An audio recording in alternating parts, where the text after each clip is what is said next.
Price Lord sisters. இன்னைக்கு நம்ம ஒரு முக்கியமான ஒரு வீடியோ வந்து பார்க்க போகிறோம். ஏன்னா இது வந்து 90% கிறிஸ்தவங்கள் கேட்குற கேள்விகள். நான் உண்டு என் வேலை உண்டுன்னு இருக்கிறேன், ஆனால் ஏன் என்னை வந்து மனிதர்களாலும் பிசாசுகளாலும் போராட்டம் வந்து ஏன் எனக்கு அதிகமாக வருது? இந்த கொஷின் வந்து 90% கிறிஸ்தவங்கள் கேட்குற கொஷின். இந்த கொஷினுக்கான பதிலை நம்ம இந்த வீடியோவில் நம்ம விரிவாக பார்க்கலாம்.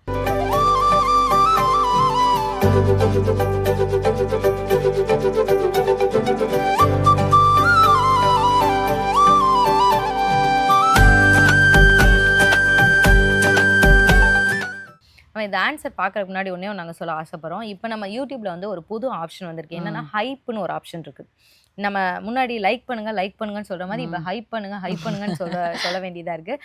கீழே வந்து ஒரு ஹைப்புன்னு இருக்கும். அதாவது அந்த டிஸ்கிரிப்ஷனில் பாருங்கள். அப்படி இல்லைன்னா அந்த கமெண்ட்ஸை இப்படி ரைட் சைடு இப்படி ஸ்க்ரோல் பண்ணிங்கன்னா உங்களுக்கு ஹைப் வரும். அது கூட கொஞ்சம் டஃப்பாக இருக்கும். அந்த டிஸ்கிரிப்ஷனை நீங்கள் கிளிக் பண்ணிங்கன்னா ஹைப் இருக்கும். ஸோ அதை கிளிக் பண்ணிங்கன்னா கீழே வந்து ஹை பாயிண்ட்ஸ் காமிக்கும். ஒரு சில நேரம் 200 பாயிண்ட்ஸ், 1000 பாயிண்ட்ஸ், 2000 பாயிண்ட்ஸ் எல்லாம் காமிக்கும்.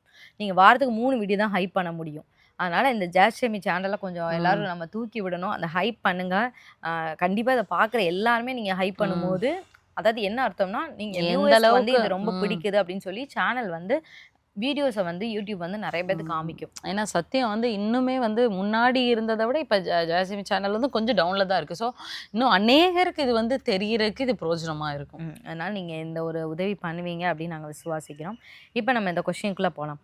இப்போ வந்து முதல்ல பார்த்தோம் அப்படின்னா, நம்ம வேர்ல்டே வந்து ஒரு சிஸ்டம்னு வச்சுக்கோங்களேன். ஒரு ஒரு ஒரு கட்டமைப்பில் தான் இருக்குது. என்ன ஒரு கட்டமைப்புனா 2 ராஜ்யங்கள் தான் இருக்குது. நீங்கள் இந்த உலகத்தில் நீங்கள் எங்கே போனாலும் இந்த 2 ராஜ்யத்தை தாண்டி வேறு ராஜ்யமே கிடையாது. ஒன்று இருள், ஒன்று வெளிச்சம்.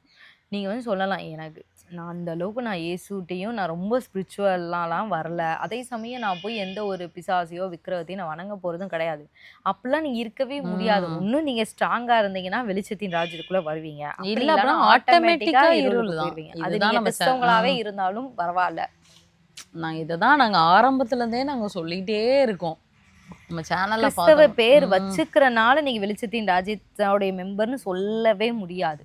அது உங்கள் மேலே உள்ள வெளிச்சத்தை வச்சு தான் வெளிச்சத்தின் ராஜ்யமாக நீங்கள் இருளான்னு வந்து பார்க்க முடியும். சரி, இப்போ யோசிக்கலாம், சரி நான் நல்லா ஃபயராக தான் இருக்கேன், அதுக்காக என்ன ஃபயராக இருக்கவங்களுக்கு என்ன போராட்டமாக வரல அப்படின்னா, ஃபயராக இருக்கவங்களுக்கு நார்மலாக வாழ்கிறதுக்கே பிசாசு வந்து போராடும். ஏன் அப்படின்னா, நம்மளை வந்து எப்படியாவது அந்த சைடு இழுத்துட்டு போயிடலாம் அப்படின்ற டார்கெட் வந்து நம்மளை எல்லாத்தையும் அவனுடைய ராஜ்யத்துக்கு கூட்டிகிட்டு போகணுங்கிறது தான் அந்த டார்கெட்டு. அவன் அந்த டார்கெட்டோட தான் அலைஞ்சிட்டு இருக்கான். சரி, இப்போ நான் பிசாசுக்கிட்டே தான் நான் இருக்கிறேன், அவன் ராஜ்யத்திலே இருக்கேன் அப்படின்றக்காக அவங்களே சுகமாக வச்சுருக்குன்னா வச்சுருக்கோம். உலக பிரகாரமாக நன்மை கொடுக்கலாம் வச்சுருக்கோம். ஆனால் அவங்கள கண்ட்ரோல் பண்ணும்.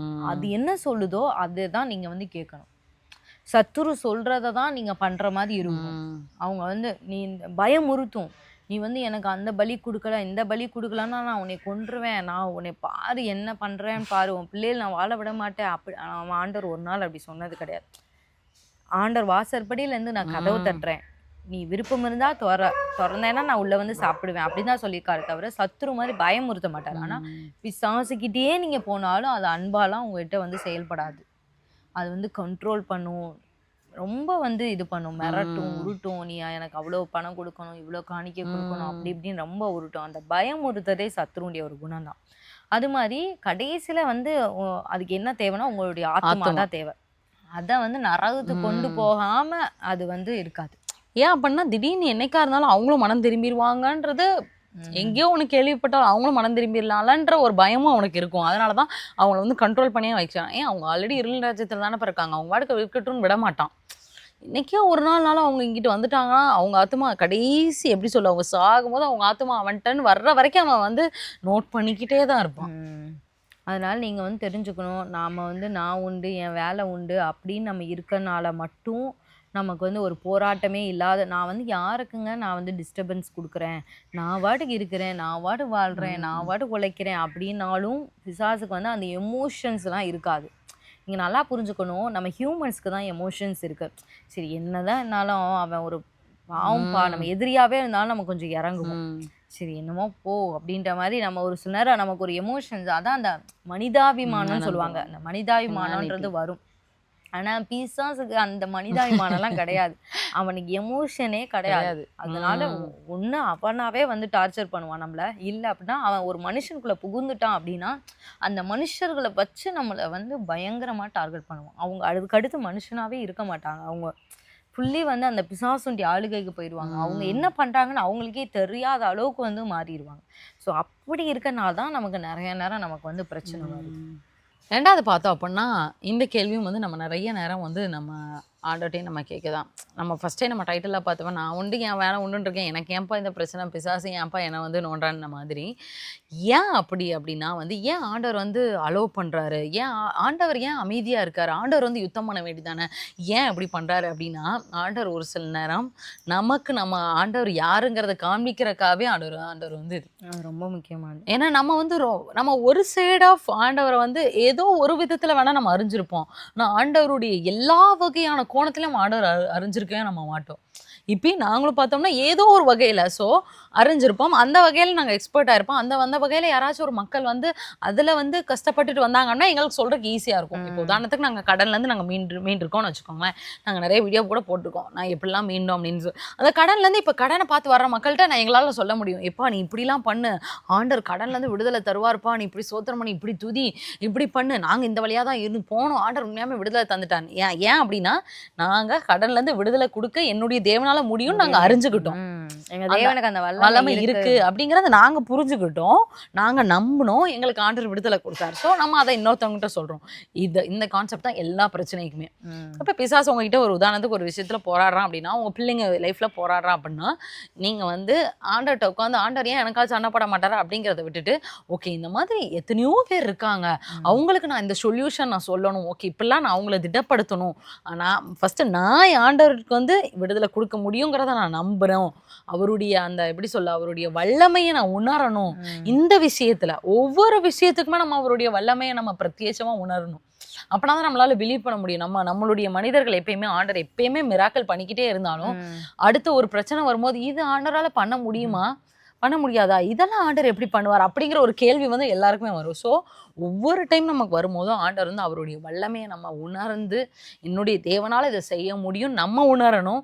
நம்ம உணர்ந்தால் தான் பிறருக்கு நம்ம சொல்லித்தரணும் முடியுன்றனாலே ஆண்டவர் இந்த விஷயங்கள்லாம் நம்ம லைஃப்பில் வந்து அலோவ் பண்ணுறாரு. ஆனால் ஆண்டருடைய நாமங்கள் வந்து 10,000 நாமங்கள் இருக்குது. அதாவது அந்த 10,000 நாமத்துக்கு முன்னாடி 10,000 அவரால் பண்ண முடியிற அந்த ஆக்ஷன்ஸ் இருக்குது. வல்லமைகள், ஆலோசனைனா அது வேற, அற்புதம்னா அது வேற, அப்புறம் வேற என்ன சொல்லலாம், ஆண்டவர் வந்து எனக்கு நம்ம ஐஸ்வர்ய சம்பன்னர்னா அது வேற, அந்த மாதிரி வழி வகுப்பவர்னா அது வேற. அப்போ இந்த ஒவ்வொரு நாமங்களையும் நம்ம தெரிஞ்சுக்கிற மட்டும் இல்லாமல் ப்ராக்டிக்கலாக நம்ம லைஃப்பில் அனுபவிக்கணும்னா ஆண்டவர் இந்த பாதையெல்லாம் ஒரு 10,000 பிரச்சனை நம்ம வாழ்க்கையில் வந்துச்சுன்னு வைங்களேன், 10,000 நாமங்களெல்லாம் நம்ம அறிஞ்சிக்கலாம். ஏன்னா என் தேவன் வந்து ஆலோசனை தேவன் அப்படின்றத நான் உண்மையாகவே நான் அடிக்கடி சொல்லுவேன். ஏன்னா அவர் வந்து லட்சக்கணக்கான ஆலோசனை எனக்கு கொடுத்துருக்காரு என் லைஃப்பில். இதே நான் வந்து ஒரு வியாதியின் வழியா நான் போய் ஆண்டவர் என்னை குணமாக்குறத நான் அறியலன்னு வைங்களேன், என்னை ஆண்டவர் குணமாக்குறவருங்க அப்படின்றத என்னால் தைரியமா சொல்ல முடியாது. அதை வந்து என்னால் சொல்ல முடியாது. அப்ப ஆண்டவர் என்ன பண்ணுவார்னா வேணுமென்றே என்னை வந்து ஒரு பாதையில நடத்துவார். அந்த வியாதியின் பலவீனத்தில் ஒப்பு கொடுப்பாரு. சத்ருனால வந்து ஒரு போராட்டமா இருக்கலாம், இல்லை மனுஷங்க நிந்திப்பாங்க, அந்த மாதிரி ஒரு போராட்டம். என் தலையை உயர்த்துகிற தேவன் வைங்களேன், அப்போ வந்து சத்ருவால் நான் வெக்கப்பட வேண்டிய ஒரு சூழ்நிலைக்குள்ளே நம்ம போக வேண்டிய சூழ்நிலை வரும், மனுஷங்களால் நிந்திக்கப்பட வேண்டிய சூழ்நிலை வரும். ஆனால் அதுலேருந்து ஆண்டவர் வெளியே கொண்டு வருவார். அப்போ நம்ம வந்து நல்லா சொல்ல முடியும், தேவன் என் தலையை உயர்த்துகிற தேவன், உங்க தலையை அறிஞ்சிக்கலாம். அந்த வழியில போற மக்களுக்கு நம்ம பூஸ்டப்பா இருக்கிறக்காகவும் ஆண்டவர் வந்து நமக்கு இந்த பாதைகளை அனுபவிச்சார். அடுத்து 3ஆவதா பார்த்தோம் அப்படின்னு வைங்களேன், நம்ம லைஃப் வந்து ரொம்ப ஸ்மூத், ரொம்ப எப்படி சொல்கிறது, ஒரு ஏதேன் தோட்ட ஒரு வாழ்க்கை தான். ஆனால் ஆண்டவர் நமக்கு அதான் ப்ராமிஸ் பண்ணியிருக்காரு, இல்லை நான் சொல்ல வரல. ஆனால் வந்து அந்த அளவுக்கு ரொம்ப ஸ்மூத்தாக இருக்குன்னு வைங்களேன். ஆமாம், இங்கே இருக்கிற 80% பேர்த்துக்கு ஜெபம்னா என்னன்னே தெரியாமல் இருக்கும். இப்போ நீங்களே உங்கள் மனசாட்சி தொட்டு பார்த்தீங்கன்னா ஏதோ ஒரு பிரச்சனைக்காக தான் எங்களுடைய வீடியோஸ் வந்து பார்க்க ஆரம்பிச்சிருவீங்க. பார்க்க ஆரம்பிச்சதுக்கப்புறம் ஆண்டவர் உங்களுக்கு நிறைய ஜெபத்தை பற்றி நிறைய சொல்லி கொடுத்துருப்பாரு.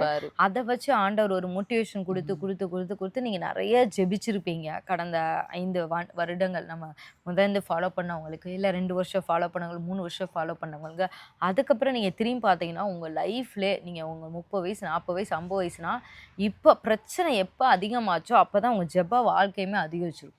அதுதான் வந்து உண்மை. ஏன் வந்து நான் உண்டு, நான் என் வேலை உண்டுன்னு இருக்கேன். ஏன் இந்த ஆண்டவர் இதெல்லாம் அனுமதிக்கிறான்னா, நெறைய நேரம் நம்ம அவர் சமூகத்துக்கு வரணுன்றதுக்காகவே ஆண்டவர் அனுமதிப்பார். நெறைய நேரம் பார்த்தீங்கன்னா, சத்துரு வந்து ஆண்டவருடைய பெர்மிஷன் இல்லாமலாம் நம்ம வாழ்க்கையில எதுவுமே செய்ய முடியாது. ஆண்டவர் சொல்றாரு, "உங்களை தொடுகிறவன் என் கண்மணியை தொடுகிறான்." இப்ப நம்மள ஒவ்வொரு முறை பிசாச டச் பண்றப்ப ஆண்டவருடைய கண்மணியை தொட்டுட்டு தான் வரான். ஆனாலும் ஏன் ஆண்டவர் அனுமதிக்கிறாரு அப்படின்னா, அப்பதான் நம்ம வந்து அந்த ஜெபத்துக்கு போவோம். ஃபாஸ்டிங் போடுவோம். இல்ல இரவு நேரத்துல முழிச்சிருந்து ஜெபிப்போம். ஒரு சில நேரம்லாம் பார்த்தீங்கன்னா, நெருக்கம் அதிகமா இருக்கும். அப்ப அந்த டைம் நமக்கு தூங்குறதுக்கு பிடிக்காது, சாப்பிடுறதுக்கு பிடிக்காது. சரி ஆண்டவர்ட்டயாவது போய் விழுவோம்ப்பா அப்படின்ற மாரி வந்து விழுகக்கூடிய ஒரு சூழ்நிலை வரும். ஆனா, அப்ப அந்த ப்ராசஸ்லாம் முடிஞ்சு வெளிய வந்ததுக்கப்புறம் தான் தெரியும். கொஞ்சம் ரிலாக்ஸ் ஆயிட்டோம்னு வைங்களேன், நைட்லாம் நல்லா தூங்கிட்டு இருப்போம். அப்பதான் ஆண்டவர் சொல்லுவாரு, "உனக்கு நல்லா பிரச்சனை குடுத்திருந்தா, நீ நைட்லாம் உட்கார்ந்து நல்லா ஜெபம் பண்ற. கொஞ்சம் பிரச்சனை சரியானதுக்கப்புறம் நல்ல நீ தூக்கம் நல்லா வந்துருச்சு. உனக்கு தூக்கம் வருது. திருப்பி அப்ப ஏதாவது ஒரு பிரச்சனை உனக்கு குடுத்தா தான் நீ திருப்பி என் சமூகத்துக்கு வருவ." அப்படின்ற மாரி. நம்ம அத பேலன்ஸ் பண்ண கத்துக்கணும். அதனால இதுவுமே நல்லதுக்கு தான். ஆண்டவர் நம்ம வாடகைக்கு நம்ம வேலையை ஃபோக்கஸ் பண்ணி இருந்தாலுமே, சத்துருவினால நம்ம பாடுபடுறதுக்கு ஏன் அனுமதிக்கிறாரு? மனுஷர்களால நெறைய பிரச்சனை வரக்கு அனுமதிக்காமனா, நம்ம ஜெப வாழ்க்கை வந்து அப்பதான் ஸ்ட்ராங் ஆகும். அடுத்து நம்ம கடைசியா பார்த்தோம் அப்படின்னா, ஏன் ஆண்டவர் வந்து இந்த பிரச்சனைய அனுமதிக்கிறாரு அப்படின்னா, ஒரு சில நேரம் நம்மகிட்ட இருக்க பலனை நம்மளே பார்க்கணும். நம்மளுடைய ஸ்ட்ரென்த்தை நம்மளே பார்க்கணுங்கிறக்காகவே ஆண்டவர் வந்து இது பண்றார். நம்ம நெறைய நேரம் நம்ம வந்து யாருங்கிறத தெரியாதனாலேயே நம்ம வந்து ரொம்ப இதா இருக்கும். நம்ம வீக்கா இது பண்றோம். ஸோ ஆண்டவர் ஒவ்வொரு பிரச்சனையும் ஓவர் கம் பண்ணும்போதும், நம்மளுடைய ஸ்ட்ரென்த் வந்து ஒவ்வொரு நேரம் பூஸ்டப் ஆயிட்டே இருக்கும். நம்ம ஓவர் கம் பண்ணி வர நம்மளுடைய ஸ்பிரிச்சுவல் ரேங்கிங் வந்து இன்க்ரீஸ் ஆயிட்டே இருக்கும். ஒவ்வொரு லேயரா நம்ம கடந்து போம்போது, அநேகருக்கு நம்ம வந்து இதனால பிரயோஜனமாவும் இருக்கலாம். நம்முடைய லைஃப்லயும் நமக்குமே நம்மளுடைய ஸ்ட்ரென்த் யாருங்க. அன்னைக்கு வந்து ஆண்டவர் வந்து கிதியோன்ட்ட அவர் வந்து பராக்கிரமசாலியா பண்ணாரு. ஏன்னு பார்த்தாரு. அவர் ஸ்பிரிச்சுவலா பார்த்தாரு. ஓகே, இவன் பராக்கிரமசாலி. இவனால நான் வந்து இஸ்ரவேல் ஜனங்களுக்கு வந்து மீதியான நம்ம வந்து ரட்சிப்பு கொடுக்கணும் அப்படின்ட்டு ஆண்டவர் பார்த்தாரு. ஆனா அதை வந்து கிதியோனால வந்து அக்செப்ட் பண்ணிக்க முடியல. அப்ப ஆண்டவர் ஒவ்வொன்னா பிரச்சனையை கொடுக்குறாரு. அப்போ ஒவ்வொன்னும் ஓவர் கம் பண்ணி வரும்போதுதான் கடைசியில் தான் கிதியோன் வந்து கிதியோனே தன்னை ஒரு பராக்கிரமசாலியா பார்த்தார். அப்படிங்கும்போது நம்ம அப்படிதான் ஒவ்வொரு பிரச்சனையா நம்ம ஓவர் கம் பண்ணி வருதான் ஆர்டர் நமக்கு கொடுத்துருக்கிறதான ஸ்ட்ரென்த்தை நம்மளே பார்க்க முடியாது. ஏன்னா நமக்கு நிறைய நேரம் நம்மளால பார்க்க முடியாது. அந்த மாதிரியான கண்கள் நம்மகிட்ட இல்லை. நம்ம அதை அந்த அளவுக்கு ஆண்டவர் வந்து அப்படி கண்கள்ல நம்ம கொடுத்தாலும் நம்ம பிலீவ் பண்ணுமோன்னு தெரியல. ஆனா அது ஒரு பிரச்சனையை ஓவர் கம் பண்ணி வரும்போது ஓகே, நமக்கு இதெல்லாம் தாண்டறக்கு ஆண்டவர் நமக்கு கிருபை தந்திருக்காருப்பா, நல்ல பலன் தந்திருக்காரு. எத்தனையோ பேர் நம்ம சாட்சி சொல்லியிருப்போம், ஆண்டவர் எனக்கு இந்த பிரச்சனையை வந்து தீர்த்து கொடுக்க எனக்கு வந்து ஒரு நல்ல பலன் தந்திருக்காரு. ஸோ அந்த பலனை நம்ம பார்க்கறக்காவே ஆண்டவர் அந்த பிரச்சனையை கொடுத்துருக்கா. நம்மளுடைய ஸ்பிரிச்சுவல் ரேங்கிங் வந்து நமக்கு இன்க்ரீஸ் ஆயிருக்கு. இந்த வீடியோ உங்களுக்கு ரொம்ப பிரோஜனமாக இருந்திருக்கும் அப்போ நாங்கள் சுவாசிக்கிறேன். அநேகர் கேட்டதான கேள்விக்கு பதில் கிடைச்சிருக்கும். நான் பாட்டுக்கு சும்மா தான்ப்பா உட்காந்துருக்கேன், ஏன் தான் என்னை சுற்றி பிரச்சனை வருது, ஏன் பிசாசு மனிதர்கள் ஏன் வராங்க அப்படிங்கிற கேள்விக்கான பதில் இந்த வீடியோவில் உங்களுக்கு புரிஞ்சிருக்கும் நான் சுவாசிக்கிறேன். அநேகருக்கு இந்த வீடியோவை ஷேர் பண்ணுங்கள். ஒருவேளை இதே மாதிரி மனநிலையில் உள்ள அநேகருக்கு நம்மளுடைய சத்தியம் வந்து தெரியாமல் இருக்கலாம். உங்களால் முடிந்த அளவுக்கு ஷேர் பண்ணுங்கள். நாங்கள் வீடியோவில் சொன்ன மாதிரி அந்த ஹைப்பும் பண்ணுங்கள். யூடியூப்பாகவே அநேகருக்கு வந்து கிறிஸ்தவர்களுக்கு எடுத்து தூக்கி கொடுக்கும் அப்படின்னு நாங்கள் சுவாசிக்கிறோம். தொடர்ந்து நீங்கள் இந்த சத்தியத்தை பாருங்கள். நம்ம சேனலில் இருக்கிறதான எல்லா வீடியோஸையும் நீங்கள் தொடர்ந்து பாருங்கள். அது உங்களுக்கு பிரயோஜனமாக இருக்கும். மீண்டும் அடுத்த ஒரு வீடியோவில் உங்களை சந்திக்கிறோம். கர்த்தர் உங்களை ஆசீர்வதிப்பாராக.